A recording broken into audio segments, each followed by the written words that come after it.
नमस्कार दोस्तों, आप सभी का स्वागत है आपके अपने YouTube चैनल स्टडी पॉइंट में। तो आज हम पढ़ने वाले हैं पियाजे के संज्ञानात्मक विकास की संकल्पनाएं।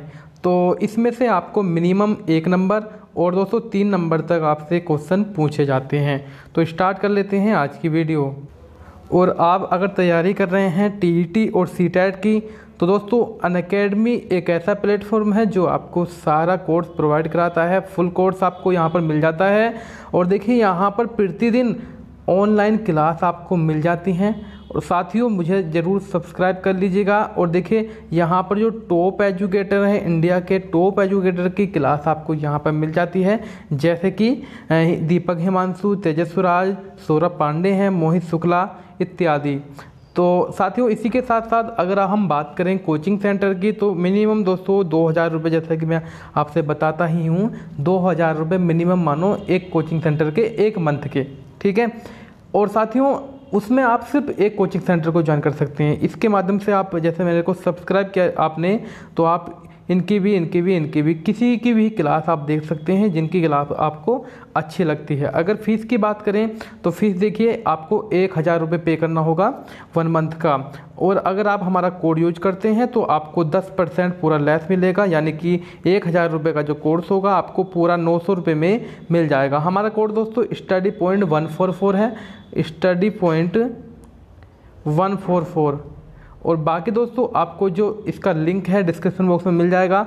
रेफरल कोड भी हमारा यहाँ पर डिस्क्रिप्शन बॉक्स में दिया हुआ है। और आपको यहाँ पर मिल जाते हैं मॉक टेस्ट और ई-बुक्स भी आपको यहाँ पर मिल जाएंगी। और साथियों अगर आपसे कोई क्लास छूट जाती है तो ई-बुक्स के माध्यम से आप इसको कवर कर सकते हैं। और डाउट क्लियरेंस आपका अलग से रहता है। और लाइव क्लास में भी आप कोई भी डाउट हो तो आप उसको क्लियर कर सकते हैं। तो मेरे ख्याल से दोस्तों बहुत अच्छा प्लेटफॉर्म है और आप इसको ज़रूर सब्सक्राइब कर लीजिएगा। मुझे सब्सक्राइब करना बिल्कुल ना भूलें, इसका लिंक आपको डिस्क्रिप्शन बॉक्स में दिया जा रहा है। आते हैं हम पियाजे के संज्ञानात्मक विकास पर। तो देखिए पियाजे द्वारा प्रतिपादित संज्ञानात्मक विकास सिद्धांत मानव बुद्धि की प्राकृतिक एवं उसके विकास से संबंधित एक सिद्धांत है। पियाजे के अनुसार बालक द्वारा अर्जित ज्ञान के भंडार का स्वरूप विकास की प्रत्येक अवस्था में बदलता है और परिमार्जित होता रहता है। पियाजे के संज्ञानात्मक सिद्धांत को हम क्या बोलते हैं? विकासात्मक सिद्धांत भी कहते हैं। तो ये क्वेश्चन आपका यहाँ से बन गया। चूंकि उनके अनुसार बालक के भीतर संज्ञान का विकास अनेक अवस्थाओं से होकर गुजरता है, इसलिए इसे अवस्था सिद्धांत भी कहा जाता है। देखिए 2 क्वेश्चन आपके यहाँ पर बन जाते हैं कि संज्ञानात्मक विकास सिद्धांत को एक बोलते हैं विकासात्मक सिद्धांत और दूसरा बोलते हैं इसको अवस्था सिद्धांत, ठीक है। अब पियाजे के संज्ञानात्मक विकास को 4 अवस्थाओं में विभाजित किया गया है। कितनी अवस्थाओं में विभाजित किया गया भैया? 4 अवस्थाओं में। पहली होगी आपकी संवेदी पेशी अवस्था, जो 0 से 2 वर्ष तक चलती है, यानी कि जन्म से 2 वर्ष तक ही चलती है। और दोस्तों इसको बोलते हैं द सेंसोरी मोटर स्टेज, ठीक है। इस अवस्था में बालक केवल अपनी संवेदनाओं और शारीरिक क्रियाओं की सहायता से ज्ञान अर्जित करता है। बच्चा जब जन्म लेता है तो उसके भीतर सहज क्रियाएँ होती हैं। थोड़ा सा इसको ध्यान देकर पढ़िएगा, या आप स्क्रीनशॉट ले लीजिए, कॉपी पेन आपके पास हो तो उतार लीजिए।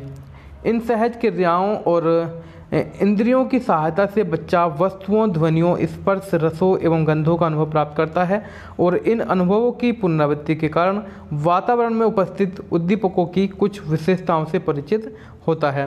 दूसरी स्टेज है इसकी पूर्व संक्रियात्मक अवस्था, जो कि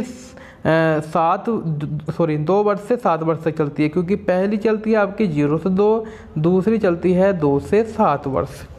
और इस अवस्था में जो है बालक स्वकेंद्रित व स्वार्थी न होकर दूसरों के संपर्क से ज्ञान अर्जित करता है।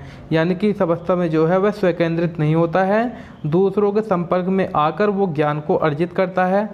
अब वह खेल, अनुकरण, चित्र निर्माण तथा भाषा के माध्यम से वस्तुओं के संबंध में अपनी जानकारी अधिकाधिक बढ़ाता है।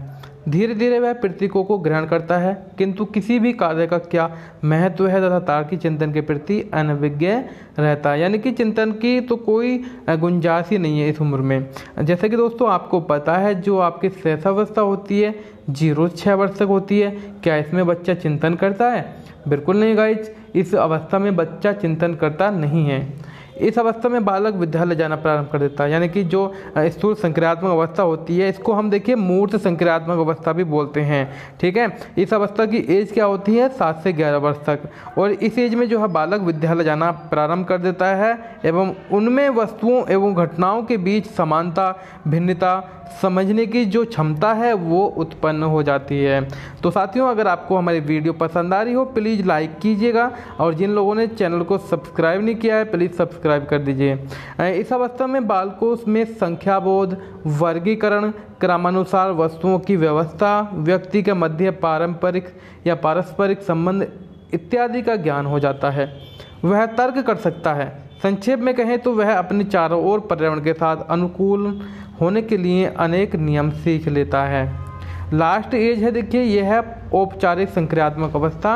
इसकी आयु देखिए क्या होती है 11 वर्ष से वयस्क होने तक, और पियाजे के अनुसार यह चौथी अवस्था होती है जो कि लगभग 11 वर्ष से आरंभ होती है और वयस्क अवस्था तक चलती रहती है।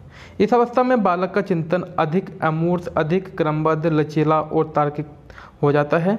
औपचारिक संक्रिया अवस्था में चिंतन की अमूर्त गुणवत्ता, मौखिक कथनों की समस्या हल करने की क्षमता देखी जा सकती है।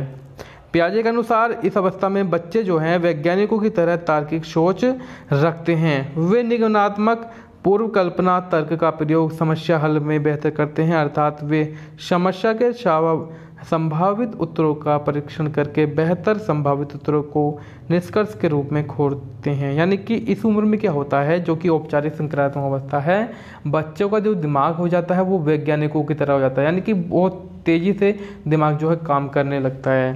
तो साथियों, ये थी हमारे जो पियाजे जी हैं, पियाजे के 4 संज्ञानात्मक विकास की जो अवस्थाएं थी। और साथियों, इसमें से आपको 1 या 2 नंबर का क्वेश्चन जरूर मिल जाएगा, चाहे दोस्तों कोई भी पेपर उठा कर देख लीजिएगा। तो थैंक यू फ्रेंड्स, मिलते हैं अगली वीडियो में। प्लीज़ लाइक कीजिए जिन्होंने अभी तक नहीं किया है। Thank you.